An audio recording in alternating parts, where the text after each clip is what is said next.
Welcome to Tasting Wine. I'm Haley. I'm Tote. Today we're tasting wine. We are trying, I don't know how to say this one. It seems like it'd be so easy. Salmon. Salmon, okay. Salmon. It's Salmon. Looks like that. This is a champagne and it's 100% Meunier. Pinot Meunier. Pinot Meunier, what? So Pinot Meunier is, God, it's kind of hard to say, is one of the 3 prominent grape varietals that goes into champagne. Ooh. Yeah. Fine, I got it pretty good on that one. And this specific house, they are very well known for their 100% Meunier champagnes. They have a 100% Meunier Brut Rosé. I think a lot of them are usually, not a lot, but I think it's just harder to find 100% Meunier. Yeah, it is a little bit more difficult, or you don't see it as often, I would say. But their domain is actually 85% Pinot Meunier. Wow, so they love that yeah, grape. so they're all about it. They're all about that grape. They're all about the moon. And look at the color though; it's a lot darker. I think it's a little peachy kind of. And a nice sweet little nose. Yeah, I think it's floral and fruity. It is floral and fruity, but there's a backgroundy, yeasty kind of bread nose in there. Yeah, it is. You know? Definitely yeasty, toasted bread. I mean, honestly, it kind of smells like a cheese shop a little bit. Oh yeah, it does. It's like you're passing a flower shop on your way to a cheese shop. Yeah, that feels pretty accurate. That feels pretty accurate. Right? But it's got the cheese I'm getting, it seems like a little bit of harder cheeses. There's not too much brie or soft cheeses like that. It seems like there's a harder, I don't know, type of cheese. Pecorino Romano sort of stuff. Yeah, but a French style of that, whatever. That's Italian, right? Yeah. Yeah, so I don't know what a French cheese is of that, a French hard cheese, other than brie, but that's soft cheese. You know what I mean? No, I totally hear you. But it's so it smells so I get some good. toasted hazelnut on there. Woo. Yeah, it might be a smidge too cold. I don't know if it's too cold for me. I just think the flavors they are there and then they kind of just stop. So it's really, really tart. It's got a tart acidity. Acidic. Yeah, tart kind of lemon peel. Lemon peel's a good one. It doesn't taste anything like the smell. You get a little bit of yeast, but I think it's really just kind of yeasty lemon peel. It is lemon peel. And then but it coats your whole mouth. It is coating the whole mouth. So I'm on my 3rd sip and it's getting better and better. Yeah. I'm trying to figure out what it is. But it doesn't have too many not even true. It doesn't really have too many flavors. It's more of a feeling going on. You know, it's got a lot of texture. It's got the acidity and the lemon, but that's kind of all it on the taste, other than the mouth feel of it, I guess. I get a little sour apple. I don't know. I think that we should maybe pause for a second. Oh, okay, yeah. We'll do that. Okay. Second glass. I think this needed to warm up temperature-wise. Yes. And open up just a little bit because it's drinking so interesting now. It is. So I'm very excited. Has more flavors and it's just a lot it had a lot of that texture and mouthfeel before, but now it's got that along with some other good stuff. You just splashed a little more in my cup. Oh, did I? Yeah. Nice. Lucky. So on the nose, I'm getting a little bit more of green apple. Yeah. Especially green apple skin, I would say.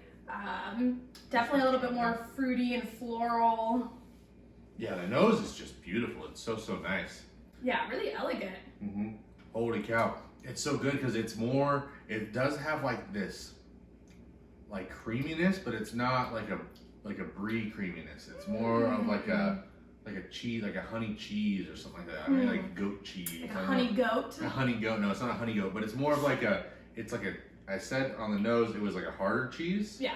But now on the taste it's a softer cheese taste. It's weird. It's not weird. It's good. No, it's good. No, it's like creamy cheese. Like a brie is really creamy, or you know. But then it also still has this tight acidity, and the bubbles kind of just blow up and explode, and then the finish is that cheesy kind of spread, if you will. I love this Pinot Meunier. I really want to find more of them, or at least ones that are more dominant.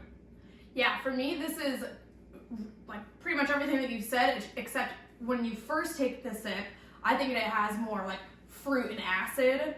Mm-hmm. But it's pretty quick. It kind of like wears off quick. That's the explosion. That's that pop. And that's kind of like on the roof of your mouth, kind of the front of your teeth. And then as it kind of coats the rest of your palate, you know, dancing, if you will. Yeah. I think that's where I get a little bit of that creaminess, a little toasty. Yeah. But this thing is really like you taste it in your entire mouth. Yeah, full mouth. Full mouth. It just coats your entire palate. I think that's what they say, palate instead of mouth. Yes. What else do you know about Salmon? I know they like balloons. I know that. Wow, that green apple is really coming through. That's beautiful. Yeah. So they love they love balloons. So the founder of this, Michael, he grew up in gosh, I forget how you say it. Chamousy. I don't know. It's a region in Champagne. It's kind of like, if this is Reims and this is Epernay, it's like here, so it kind of makes like a triangle with them. So he grew up there, you know, was in, you know, like the vineyards and stuff, and then finally saved up enough money and bought his own plot of land. And then he started making wine in 1958. Okay, so pretty recent. He produced 500 bottles of the first Salmon wines. It's 3 generations now. Michael is still kind of, you know, there. And then his son Oliver and Oliver's son. I don't know if this is like the French spelling of Alexander or if it's like Alexandre. Alexandre. I don't know. But yeah, they're there, and so they love hot air balloons. I was gonna say. Yeah, they're like, they're like, oh, racist hot air balloons. We love flying hot air balloons over Champagne, and then Alexander or Alexandre, whatever, he races hot air balloons. How do you race a hot air balloon? I don't know. What's up with that? Cool. You just gotta find the different wind patterns, I guess, and just cruising out. I guess. What? But I mean, like, sign me up. Could you imagine going on a hot air balloon ride over Champagne? Oh my I bet that is so expensive.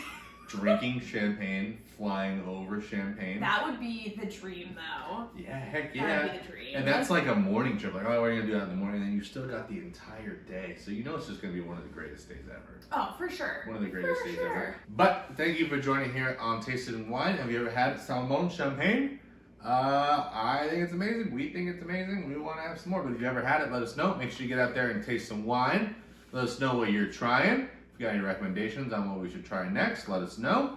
And leave a comment down below. You can follow us on Instagram. Our handle is Tasting Wine Official. That's it. Get some behind the scenes look at what we're drinking. And what we're buying. What we're doing. We got to post more. But all right, we'll see you on the next one. Cheers. Cheers.